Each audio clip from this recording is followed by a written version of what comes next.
Hello, Home Slices. It's Kiara with Home Slice Adulting coming to you with my review for Love and Hip Hop Miami Season 1, Part 2 of the reunion. I'm very happy to say that this is the end of the road for Love and Hip Hop Miami. It's been an interesting season. I definitely believe that they should come back next time. And let's just get started talking about the events of this reunion. So, we pick up where we left off, back to Amara and Young Hollywood.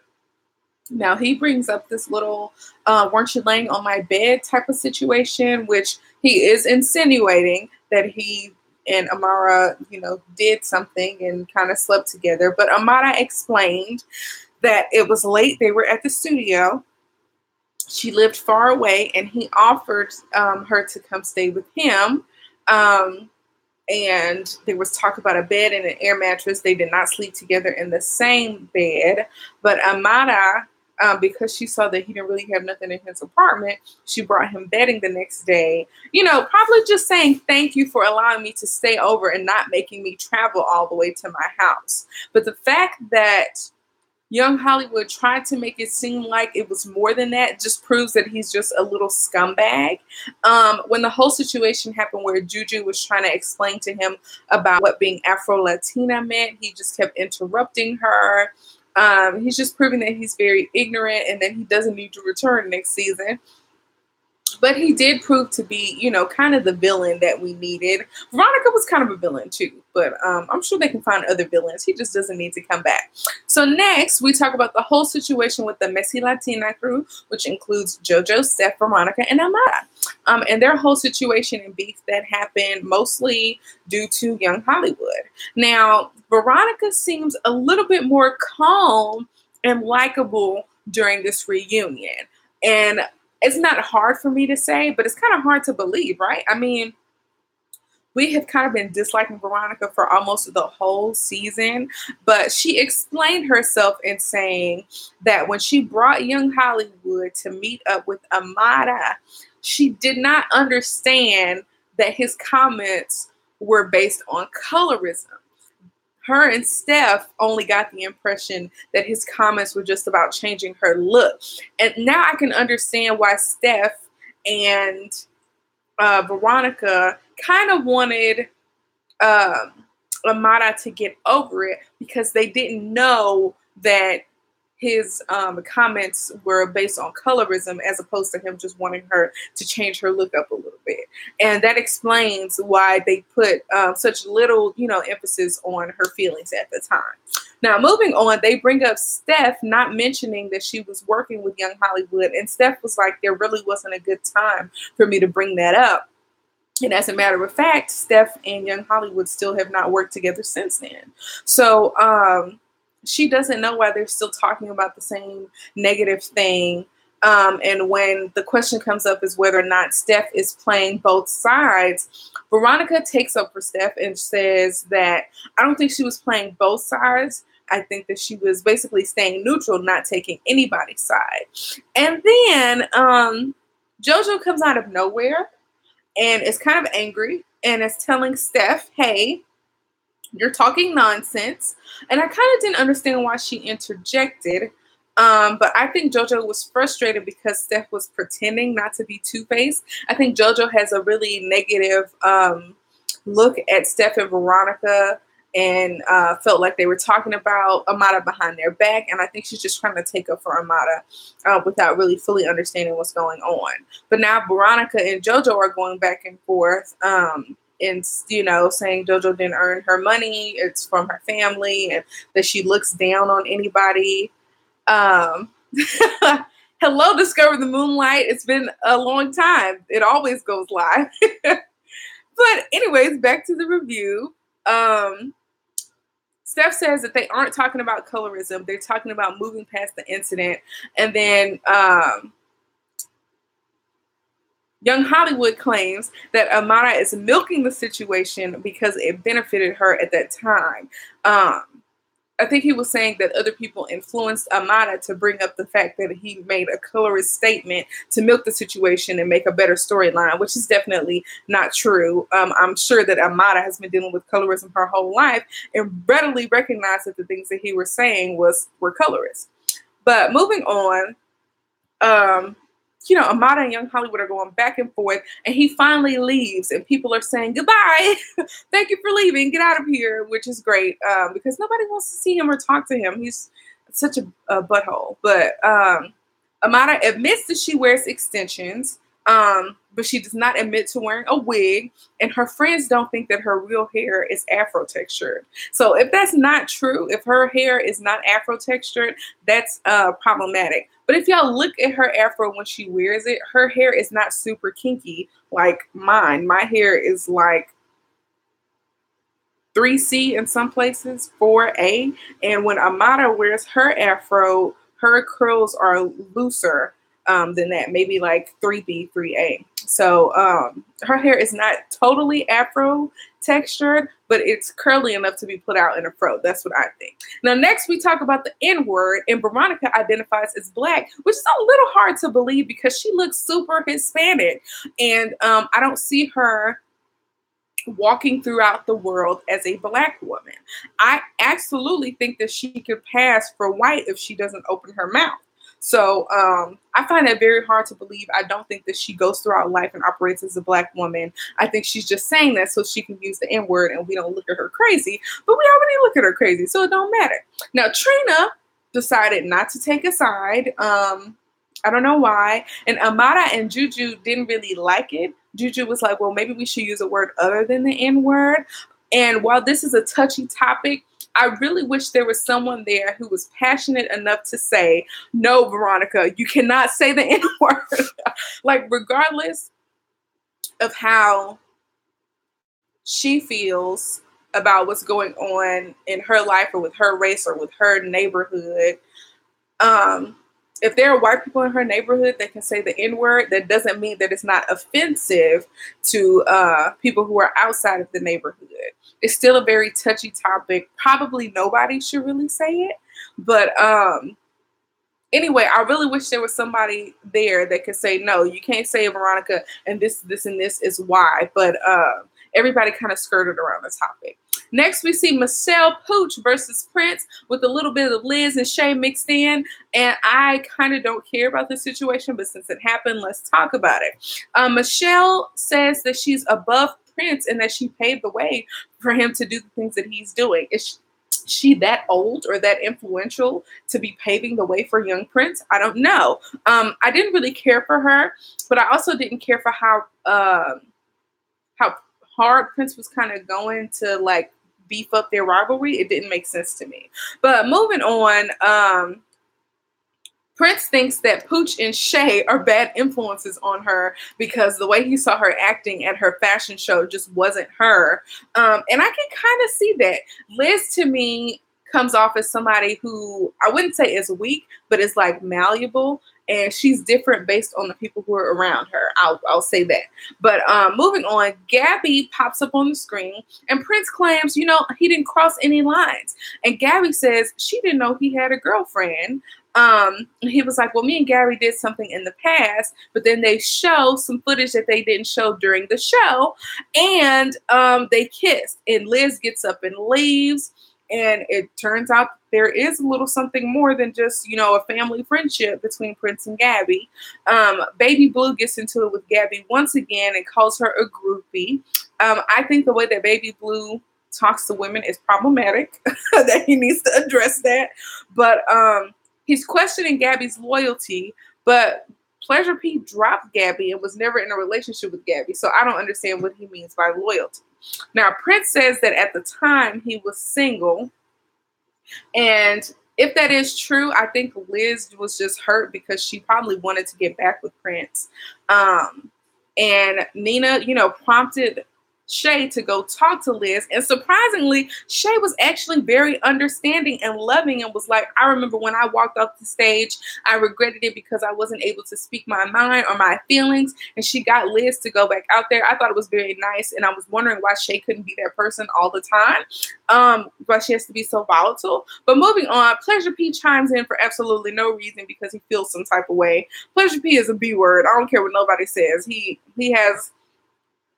has too many feelings about too many things, and is not really able to express those feelings. Like, it's okay to have feelings, but when you express those feelings, you don't need to come off as such a like nasty and negative person. But moving on, Liz demands that Gabi gets off the screen, and they take her off the screen, and Liz says that Prince is dead to her and she is over it. And I feel really bad for her, and you can tell Miami Tip felt bad for her too. It was like a bad situation watching the guy that you love, you know, be intimate with somebody else. So I felt bad for her. Moving on, let's talk about Trick Daddy and Joy. So Joy says that they separated because he can't communicate, and then when Nina asks Trick Daddy, why did y'all break up? He's like, yeah, whatever she said, which proves that he really can't communicate that well. So Trick Daddy says that he basically has to approve Joy's new man before he gives her the divorce, which makes no sense. And it's because he's selfish, and he admits that he's selfish. Now, apparently Pleasure P and Joy are just friends. So this whole date situation, or this double date situation with Trina and whoever Trina was dating at the time, that whole situation was for TV, because if they are just friends, then there's no way they'd be going out on a double date. So that whole situation was for TV and trying to connect the storylines. And, you know, that created a way for Shay to enter into that storyline too. So moving on, Trina gets mad at the whole situation where Trick Daddy calls Trina and Dawn the two biggest hoes in the game. And Trina's like, Trick Daddy, explain yourself, Mr. Community Dingaling. Everybody got a good laugh at that. And he couldn't say anything about that or whatever.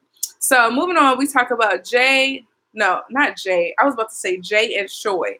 Shay, Joy, and Pleasure. Now, Joy didn't want to hear anything that Shay had to say. Shay was trying to get everybody else out of the conversation so she could address Joy, and Joy just wasn't having it. Now, Nina was very shady, saying that Scrappy could not make it to the reunion because he was being all happy with his new wife, Bambi. Now, if that wasn't shady, I don't know what shady is. So Discover the Moonlight says that Trick Daddy is too sick to be on this show. I think that he's too sick not to be on this show. He needs the money to take care of his medical stuff. Now, I heard that he's not into the medical stuff and he's not appropriately taking care of his lupus. But, you know, he needs some extra cash so that he could get back into doing music and whatnot. I think he adds like a fun uncle or grandpa type of feel to the show, which is nice. And the fact that he is so intertwined with Miami, that that makes things a little bit better for the show. I don't know if he should come back next time, but I think it did good for the show this time around. Now, Trina was big mad about how Shay should own up to being wrong about hitting Joy, which I do think that Shay was wrong. She's a little too volatile for me. How she should have checked Pleasure P as opposed to trying to check Joy, which, you know, we all agree on, especially considering how Shay had the time to think about and react to what was going on. Because when Shay threw the ice cream at Gabi, that was in the moment. I kind of understand being in the moment and trying to attack the girl, but the fact that she waited is probably a few days, maybe even a week, to address Joy. I feel like she definitely should have taken that up with Pleasure P as opposed to Joy. But moving on, yes, Trick loves the kids. But Shay feels like she shouldn't really apologize to Joy because Joy was kind of saying fighting words. Now, Shay claims that when she went up to Joy to discuss the situation, that she wanted to use her words. However, because Joy was the one who got hyped and was using fighting words, then, you know, basically Shay gave her what she wanted. So, I understand what Shay is talking about, but Shay is wrong, definitely. Now, Baby Blue was trying to get Shay to see that you're in Miami and you have put your hands on the person who is a cousin to Trina and is the current wife of Trick Daddy. Unless you plan on moving out of the city, you should probably apologize. And I think they kind of got to Shay a little bit because eventually she did apologize, but Joy really wasn't interested in hearing it. So this probably won't be the end of their beef. Maybe we'll see it next season, but I don't necessarily think that Joy adds much to the season. So I don't think she'll be back. Maybe we'll hear something in the blogs. I don't know. Moving on, we talk about Gunplay, Kiara, and Miami Tip. Miami Tip says it was love at first sight when she saw all of that voluptuous booty that Kiara had. I think her booty is real. I think her waist is not real. I think that she had something maybe sucked out and put somewhere else. I don't know.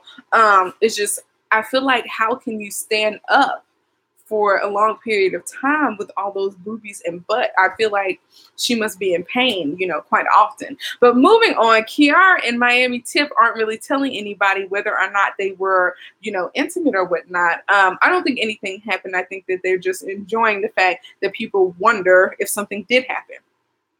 And if something did happen, Gunplay was not there. So Gunplay says that he didn't reveal to Kiara that he and Miami Tip had something in the past because there was nothing to tell. And Trick Daddy was like, don't say nothing like that. Trick Daddy knows the game.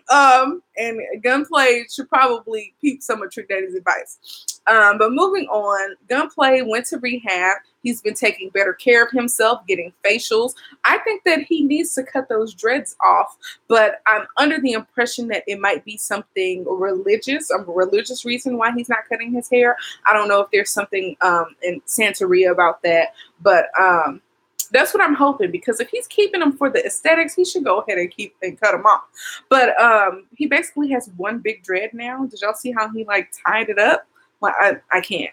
Moving on, Kiara and Gunplay are in a better place. And lastly, we talk about Jojo. Now, right off the top, I don't think that her parents should be involved in this reunion at all, but I think they were a part of the filler. Because to me, it seemed like they didn't have enough material to completely fill out the second part of the reunion, so they just included them in it. But the nastiness of her parents' divorce and the fact that Jojo's dad is probably involved in some illegal activity says that they shouldn't have been on the show at all. Plus, we kind of don't care what happened in their relationship. But apparently Antonio, who is Jojo's dad, shut down her store and claims that he shut it down because he didn't make his nut in 3 months. Now, as a person who's a business major, I'm going to tell you, it's very hard for a brick and mortar store to be in the black after just 3 months of operation. So I think that 3 months was not a fair amount of time for her to get her business off the ground. And he claims that he had the store, packed up and, dismantled and everything because the store was not making enough money for him. But I just think that's a cover up for him punishing his daughter for going against him in court. But yeah, moving on, Antonio says that his wife was getting too much work done. She wasn't being a good mom in America. And then the mom, Faraday, says that, he was in Mexico cheating on her. Apparently, Jojo and her dad are much better. Moving on, Jojo's storyline, I wasn't really feeling it. I liked her better when she was involved in the other girls' drama. And I think that she should definitely keep her family off of this show, okay? Moving on, the last thing we're going to talk about is Amara's performance of her song Insecure. I actually really like the song. I feel like she has a unique voice for this time period.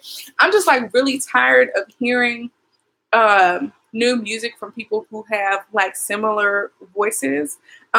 What's really popular and in right now is little kind of baby voices, baby singing voices. So for me, that Amara has a deeper and rich quality to her voice. I really like that.